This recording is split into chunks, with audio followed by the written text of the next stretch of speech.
Welcome back to another Vanguard video. Today we're going to be talking about the stuff from the previous Thursday live stream as well as Tuesday, so I'm going to try and combine them into one. I didn't have time to edit the video yesterday, so instead I'm uploading on Wednesday, but this is going to be covering, again, last Thursday and yesterday's Tuesday stream. So we have, first off, the biggest announcements, I think, from Festival, because Festival 2025 looked pretty lackluster until we got this announcement, which is that every Dual Nation card from Festival 2024 is getting reprinted. And again, this is really big because those cards are really ridiculously overpriced, especially on TCG Player in the West as well. So really glad to see those getting reprinted, so especially for those who couldn't pick them up earlier. They'll still probably be around, let's see, some of them I know, I just checked Aspronia today, was going for around 60 USD. So it'll probably drop to around, let's say, 40 or 50, which is still pretty ridiculous for something you basically need to play set up. But yeah, Aspronia, Valtrosa, Forward, those are all really good cards, good generics used in almost like every deck.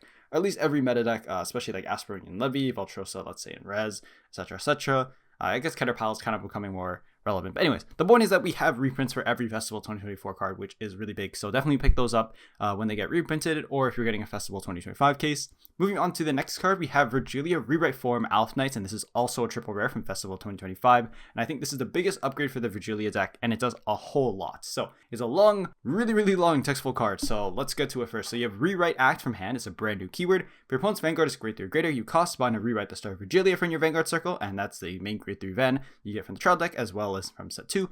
You read this card as stand and perform all the following. At the end of the turn, read the card bound for this cost as rest, so you go back to the old Vyrgilla. You search your deck or drop for up to 1 Galaxion, call to Vanguard circle, search your deck for drop or up to 1 ultimate skill card, reveal put into your hand. If you search your deck, shuffle your deck. In English, this is the impact, so you basically get +1, so 1 Galaxion. This is going to be Urzawer, your flag bearer, Cosmo Flame, or any of the grade 1s that restand. Basically, any of the main deck Virgilian cards that weren't already reprinted in, or didn't already exist in Dragon Empire. And then until end of turn, this unit gets auto Vanguard circle. Once per turn, when this unit attacks, counter +1, send all of your front row rear guards, and it gets drive +1 to end of battle. In front of all your front row units, get +5k for each card the same as this card in your soul. So basically, because you're rewriting afterwards the rewrite, you'll always get that +5 for the turn after. So you won't really have Persona Ride numbers until 2 rewrites, but going second, being able to pop this immediately is really big. Like just looking at this, because it's an act during main phase, you can actually use Vyrgilla Rewrite the Stars Act first to E3 bind an opponent's unit and then call it grade 2 from drop. So that's already basically going +1 if you're E-blasting 3. And then you're going +2 from this because you get to search your deck for a Galaxion and an ultimate skill card. And then you also get the drive +1. So you're essentially going, if you don't count the -1 from, binding and then having to ride this from hand, you're essentially going +2. And if you use man skill, you already went +1 by calling a grade 2 back from drop, which is really nice. And it's just a lot of extra pressure for the deck, so you're now a 5 attack instead of 4 attack deck. And a lot of the grade 1 Galaxians in this deck restand behind Urzawer and other cards. So you're essentially restanding basically 2 columns on the side after attacking with them. And those are usually swinging for like 33k or bigger. So it's a really big upgrade for the deck. I know I kind of say that in a very generic way a lot of the times, but again, 5 attacks. Your columns are restanding essentially twice, so you're basically asking for usually around 28 shield twice. But yeah, anyways, this is not supposed to be Vyrgilla card analysis, but this is a really big upgrade for the deck. And again, it's basically free besides the CB1 restand. You just literally need to buy Van. The only downside is like your Persona numbers are a little bit worse, but you can also make Van massive with the impact from the original TD. That gives you +3 for every normal unit in your drop and on board. So really big upgrade for the deck. Some of the other cards I wanted to cover from Festival, they released a brand new generic, which I thought was really strange. This new triple rare. We have Fixed Time Dragon Proceroja, if that's even how you say it. These names are like a mouthful from Festival. You have Continuous Rearguard Circle and Guardian Circle. This unit gets Intercept and Shield +5. And Auto Rearguard Circle once per turn. When this unit attacks a Vanguard, if your Vanguard is grade 3 or greater, cost energy +3. Choose one of any player's rearguard, put it into soul, it gets power +5 until end of battle. And if either your damage zone has 4 more cards or you Persona Ride this turn, this unit gets auto rearguard circle. When your opponent's unit is put on Guardian Circle, that unit's grade is equal to or less of the card put into soul by this unit's original auto ability. This battle, that unit gets -5 until end of battle, and it gets this red text until end of battle. So basically it's saying if you put a grade 3 or grade 4 into soul, anything that's grade less than that's put on Guardian Circle is going to lose 5 shield. So pretty interesting gimmick. Maybe this will see play in Blang or something, but your E3 should basically always be going to Zamug. This could also be used in Blasphemous or Favernil. So it's an interesting generic that I could see play, but it doesn't gain any power. Really, its only upside is that you're minusing shield, but it's only for its own unit's battle because it gains the red text. It's not for turn. So really interesting. I guess for turn it would be a little bit oppressive because usually standard doesn't do these kind of like turn wide battle doors.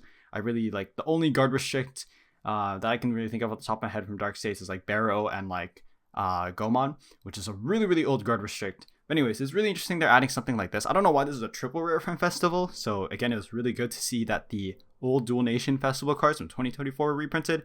But again, you know, I could see uses for it in like the cards I mentioned, like the Blasphemous Pomo. I'm probably getting his name wrong. The Grade 3, Favernil, and maybe Blang. But besides that, I'm not sure what else you're playing this in, honestly. So the other triple rare generic we got that is basically the same version is Crumbling Destruction Dragon Quartism, or no, Quarsdam. Oh my goodness, these names. Okay, continuous Rearguard Circle, Guardian Circle, gets Intercept, Shield +5. Intercept with it, +5 shield, pretty nice. Auto Rearguard Circle, once per turn. When this unit attacks a Vanguard, if your Vanguard is grade 3 or greater, cost energy +3, your opponent chooses one of the Rearguards, binds it until end of this battle, and this unit gets power +5k. If your damage zone has 4 more cards, or you persona this turn, it gets +5k, your opponent cannot play Blitz orders. So kind of funny that Brandgate is being the anti-Blitz order deck. I guess this is kind of like a one-off.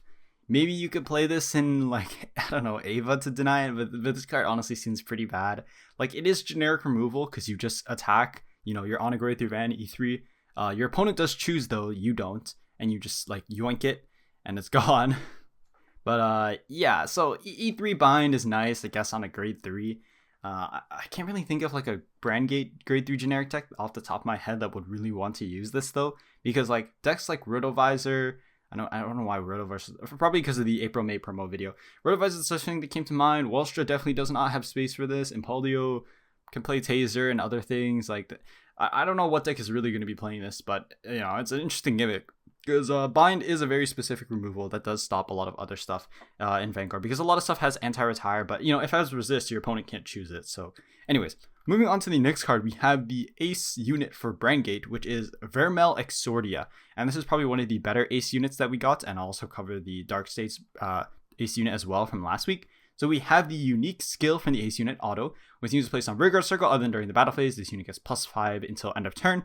And then cost, energy +3, look at the top 3 cards of your deck, choose a card from among them, put it into your hand, and shuffle the deck. So basically just a free +1 for E3. And if your order zone has 2 or more of any player's cards, you look at the top 5 instead of 3. You only use unique skills a total of once per fight among all your cards. And then Auto Rearguard Circle, when this unit attacks, if your opponent's Vanguard is grade 3 or greater until end of battle, gets +5k, and then cost, you can rest a set order and gets +5. So in additional, it's going +15, hitting for 25. There's really not much to say about this. The wording is really interesting. So a lot of people were noting, let's say like Prison, you have like torrential research to get cards into your set order zone, or let's say you're playing against those decks and they have cards in the order zone, then it would be check top 5. This is a really good generic. Every single Brandgate deck plays a set order, so these conditions are very easy. At worst, you just E3, look at top 3, add a card to hand, shuffle the rest back to deck. It's just E3 +1. Again, this is the Ace unit tech, so you can only play one of this in a deck and use the unique skill once per game. But I mean, it's just a really good +1, so I don't see why decks like Avon Prison won't just play one of this, because it's just a +1 and it's a 25 beater for literally free. Like, you have the E3, but that's like really, really easy to do. Maybe it could conflict with like Immergar and Ava, but I mean, this card is still just really good, doesn't touch your soul CB at all, so really useful card. Moving on to, the card we have to talk about is Starry Skyride 0, and I'm not going to talk too much about this because I want to wait until we get the Alfred reveals, because this is supposed to be a CoroCoro unit, CoroCoro promo, that is a unit that supports Alfred, and because it's continuous, it's also regarded as Knight of Silence Gallatin. And it's really interesting because it stops auto abilities. So auto, if you have a Vanguard with only Royal Paladin for its clan, this cost can be played with energy +3. Once placed on Rearguard Circle, if you don't have a Rearguard but the same name as this unit, cost counter +1 and draw a card, so you can energy +3 instead of CBing 1. When this unit attacks a grade 3 or greater unit, it gets +5k inside the battle. If you have 4 more units, it gets power +10 instead of +5, so it's reaching 20. And then when this unit attacks, if you have Vanguard with only Royal Paladin for its clan, if you persona read this turn, and this unit stood by your Vanguard's ability this turn, you can cost counter +1 until end of battle. Your opponent cannot activate the auto abilities of cards, which is pretty crazy. So Sage made a whole Twitter thread explaining this, and this is why I didn't want to get into this card because it's way too much to talk about. But essentially, you can't use PGs for that battle. So next up, we have the Dark States Ace unit, and again, for these Ace units, you only play 1 per deck and only use the Ace ability once per game.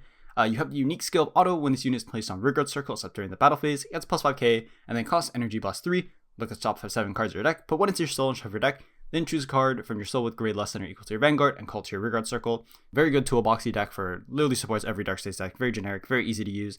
For example, in Blang, you could use this to get OG Blang into Soul if you ride the new one. In Jejul, this gets out Varpuja, or let's say like any of the restanders, basically any of the grade 2 restanders like Rakugor.